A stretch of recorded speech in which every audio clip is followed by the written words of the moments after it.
Sul tavolo la maglia con il numero 2 è quella di Amar Kudin, che oggi i compagni di squadra del paese e i dirigenti della società stringono forte come a non volerlo lasciare andare, troppo dolore, una famiglia, quella del paese rugby, che non riesce a capacitarsi di una tragedia tanto grande. Personalmente lo conoscevo veramente da bambino. Mio papà è stato il suo primo allenatore storico e ha giocato con noi dagli 8 anni fino all'anno scorso. Aspettavamo che a breve potesse tornare con noi. L'anno scorso, nonostante prestasse servizio a Roma, aveva voluto giocare con il paese arrivando dalla capitale prima delle partite. Questa notizia è drammatica, sì, per noi, per la società, per i suoi compagni, penso anche per la comunità di paese, perché è una famiglia molto conosciuta qui a paese. La voce si incrina, le lacrime si fermano in gola. Sapere che un ragazzo, tra l'altro, lui doveva sposarsi fra un po' e aveva un suo compagno di squadra che doveva fargli da compare, e quindi capisci che oltre l'aspetto agonistico, l'aspetto sportivo, c'era quello umano lui era molto stimato e conosciuto in tutto il paese. Purtroppo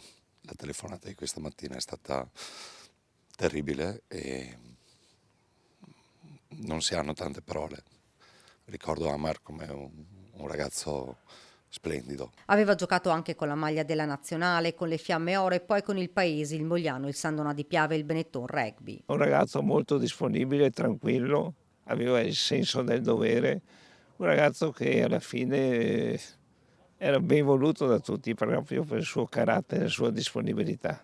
È stato un ragazzo che abbiamo voluto, avevamo richiesto dal rugby paese perché venisse a giocare qui con i nostri giovanili, da dove dopo è partito per tutto il suo percorso di giocatore seniores.